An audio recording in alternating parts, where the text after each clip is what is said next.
चलिए आज हम लोग पढ़ते हैं संविधान की प्रस्तावना। और प्रस्तावना को एक और नाम से जानते हैं, उद्देशिका। मैं आप लोगों को पिछले क्लास में पढ़ाया हुआ था कि उद्देश्य प्रस्ताव किसने लाया था?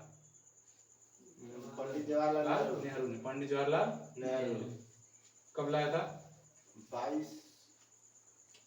13 दिसंबर 1946। लेकिन वो कब पारित हो गया? उद्देश्य प्रस्ताव कब पारित हो गया? 22 जनवरी 1947।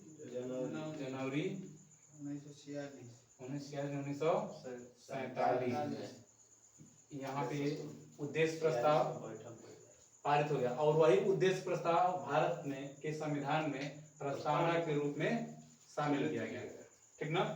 तो ये बात ध्यान रखना है कि इसका थोड़ा बहुत बैकग्राउंड कि पीछे से कैसे ये आया।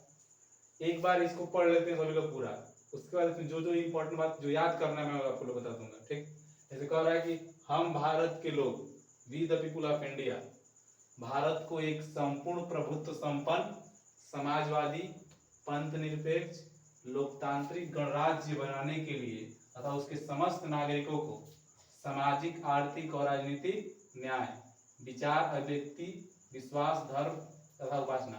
देखिए एग्जाम में प्रश्न कैसे पूछेगा कि भारतीय संविधान के प्रस्तावना में कितने प्रकार के न्याय की बात की गई है। देखिए एक ये पहला हो गया, ये दूसरा हो गया और ये तीसरा। तो कितने प्रकार के न्याय की बात हुआ? 3 प्रकार की। पूछेगा कि संविधान के प्रस्तावना में कितने प्रकार के न्याय की बात की गई है? तो 3। कौन से है? सामाजिक, आर्थिक, राजनीतिक। ठीक, उसका पूछेगा कितने प्रकार की स्वतंत्रता की बात किया गया है? तो फिर से गिनिए, देखिए विचार, अभिव्यक्ति, विश्वास, धर्म और उपासना, ये 5 प्रकार की स्वतंत्रता की बात की गई है। ठीक, फिर एक और प्रश्न पूछे कितने प्रकार की समानता, समता को समानता कहते हैं। समता दिख रहा है आप लोग को? समता ये समता, ये इस समता को समानता भी कहते हैं। तो कितने प्रकार की समता की बात किया? प्रतिष्ठा और अवसर की समता। तो समता या समानता की कितने प्रकार की बात हो गई? 2, प्रतिष्ठा और अवसर। आगे कह रहा है वही कि तथा प्राप्त कराने के उन सब में व्यक्ति की गरिमा और राष्ट्र की एकता और अखंडता को सुनिश्चित करने वाली बंधुता को बढ़ाने के लिए दृढ़ संकल्प होकर अपनी इस संविधान सभा में आज तारीख 26 नवंबर 1949। तो मैं आप लोग बताया था ना कि इसी तिथि को हम लोग क्या मनाते हैं? संविधान दिवस के रूप में मनाते हैं 26 नवंबर को। और इस दिन इस संविधान को क्या किया गया था? पारित किया गया था या अंगीकृत किया गया था? अंगीकृत। हाँ, तो पारित भी पूछेगा या अंगीकृत पूछेगा तो क्या मारेंगे?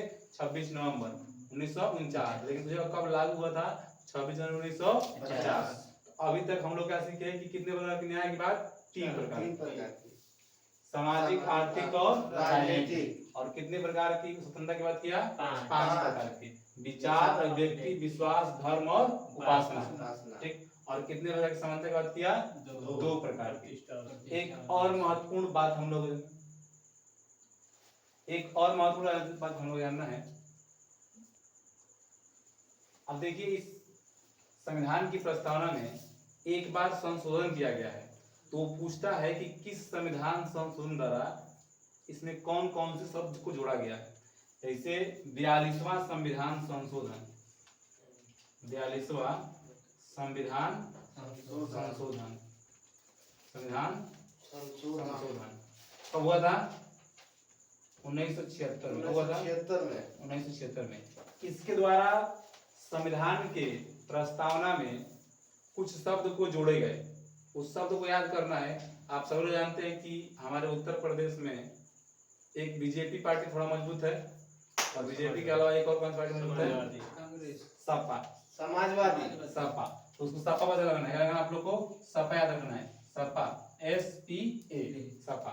तो सपा से क्या? एस से हमको याद ध्यान रखना है कि एस से समाजवाद हो गया। क्या हो गया? समाजवाद। P से क्या हो गया? पंथ निरपेक्ष, पंथ निरपेक्ष। और A से क्या हो गया? अखंडता। तो ये 3 शब्द जो हैं वो प्रस्तावना में जुड़े हैं बाद में। ठीक, कब जुड़े हैं ये? 42वां संविधान संशोधन 1976। एक बात और हम लोग क्या रखना है, ये कभी कभी इनका क्रम भी पूछता है कि इन सब है ना, कहता है कि भारत को एक संपूर्ण प्रभुत्व संपन्न है, उसके बाद समाजवाद है, उसके उसके बाद पंथ निरपेक्ष है और फिर लोकतांत्रिक गणराज्य है। अब इन शब्दों का मैं आप लोग को अर्थ समझा देता हूँ, ठीक। एक मिनट के अंदर उसको लिखना नहीं है, एग्जाम पूछेगा भी नहीं। क्या पूछेगा? कितने प्रकार के न्याय की बात किया? 3 प्रकार की। कितने प्रकार की स्वतंत्रता की बात किया? 5 प्रकार की। कितने प्रकार की समानता की बात किया?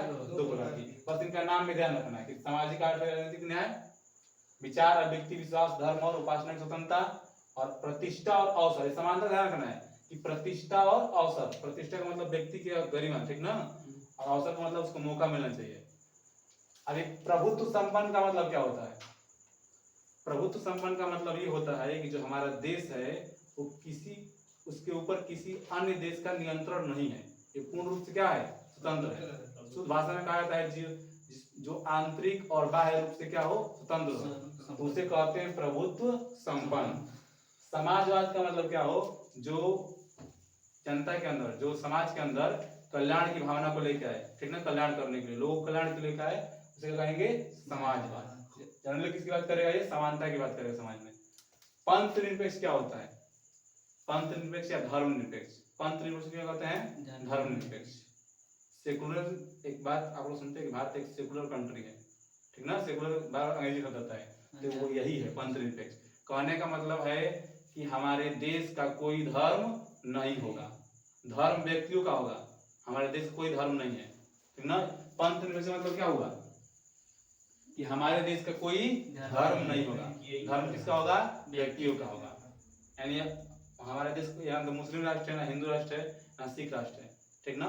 ये धर्म से क्या है? परे है हमारा देश। हाँ, लोकतांत्रिक का मतलब क्या होगा? लोकतांत्रिक कि जो सरकार आएगी सत्ता में, वो किसके द्वारा आएगी? जनता के द्वारा चुन के आएगी, जनता के द्वारा चुन के आएगी।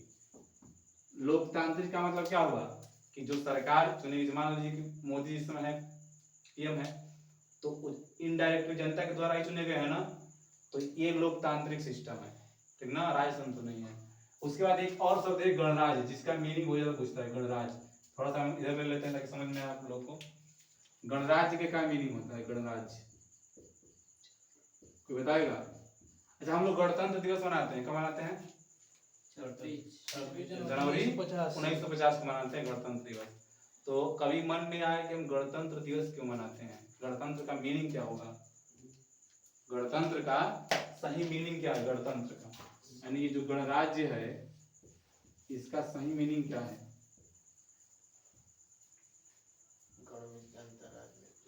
देखिए, गणराज्य का सही मीनिंग ये है कि जो हमारे देश का सर्वोच्च पद होगा। हमारे देश का सर्वोच्च पद कौन है? राष्ट्रपति।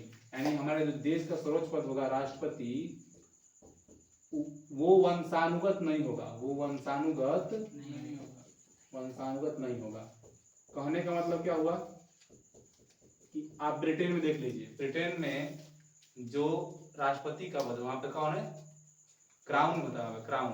तो वो वंशानुगत है, मतलब मान लीजिए कि आप हो गए तो अगला राष्ट्रपति कौन बनेगा? आपका पुत्र बनेगा, फिर अगला राष्ट्रपति कौन बनेगा? आपका, उसी के फैमिली के ही लोग बनते रहेंगे, तो उसे कहते हैं वंशानुगत। लेकिन भारत में क्या है कि इस समय द्रौपदी मुर्मू अगर मान लीजिए कि राष्ट्रपति हैं, सपोज करिएगा अगर उनका कोई पुत्र मंगरू मुर्मू होता, तो क्या वो राष्ट्रपति बन जाता? नहीं ना, क्योंकि भारत में ये व्यवस्था वंशानुगत नहीं है। यानी गणराज्य का मतलब यही हुआ कि जो भारत का सर्वोच्च पद होगा राष्ट्रपति का पद, वो जनता द्वारा चुना जाएगा, प्रत्यक्ष चाहे अप्रत्यक्ष। तो सब प्रस्तावना का सार इतना ही जानना हम लोग को कि कितने प्रकार के न्याय? 3 प्रकार का, सामाजिक, आर्थिक, राजनीतिक। कितने प्रकार की समानता? 2 प्रकार की, प्रतिष्ठा और अवसर की समानता। कितने प्रकार की स्वतंत्रता? 5। विचार, व्यक्ति विश्वास, धर्म और उपासना की स्वतंत्रता। और अंत में तीसरा इंपॉर्टेंट बात ध्यान रखना है कि 42वां संविधान संशोधन 1976 3 शब्दों को प्रस्तावना में शामिल किया गया। उसका ट्रिक बता दिया, सपा याद रखना, सपा पार्टी का रखना, एस से समाजवाद, टी से पंथ निरपेक्ष, ए से अखंडता। उसके बाद एक एक शब्दों का अर्थ आप लोग बता दिया कि प्रभुत्व संपन्न मतलब क्या होगा? कि हमारे देश पर किसी अन्य देश का नियंत्रण नहीं है। समाज का मतलब किसकी बात करेगा? समानता का, समाज में कल्याण की बात करेगा। पंथ निरपेक्ष मतलब क्या होगा? देश का कोई धर्म नहीं होगा, धर्म किसका होगा? व्यक्ति का। लोकतांत्रिक का मतलब जनता द्वारा चुना जाएगा। गणराज्य का मीनिंग क्या हुआ? जो सर्वोच्च पद होगा वो वंशानुगत नहीं होगा। ठीक, इतनी बात है। एक और चीज आया है, अखंडता, एकता और अखंडता। अखंडता का मतलब क्या होगा कि जो हमारे देश की बाउंड्री है ना, उसमें कोई ऐसी गतिविधि ना हो जिससे कि बाउंड्री के अंदर आंतरिक सुरक्षा को ठेस पहुंचे। जैसे हमारे मान लीजिए कि अगर इस समय देखेंगे आपके अरुणाचल प्रदेश में क्या हो रहा है, चीन उस पर कब्जा करने की कोशिश कर रहा है, तो एक तरह से हमारे देश की अखंडता के लिए क्या है, खतरा है। हाँ, तो अखंडता का मतलब यही है कि हमारे जो देश की बाउंड्री है वो सुरक्षित रहे। ठीक,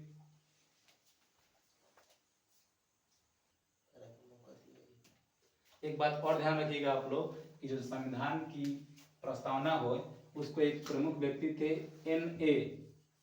पालकीवाला। N.A. पालकीवाला, उन्होंने प्रस्तावना को भारतीय संविधान का परिचय पत्र कहा था। भारतीय संविधान का परिचय पत्र कहा था।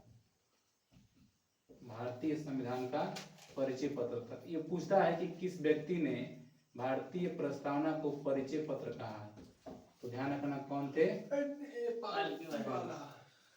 ठीक।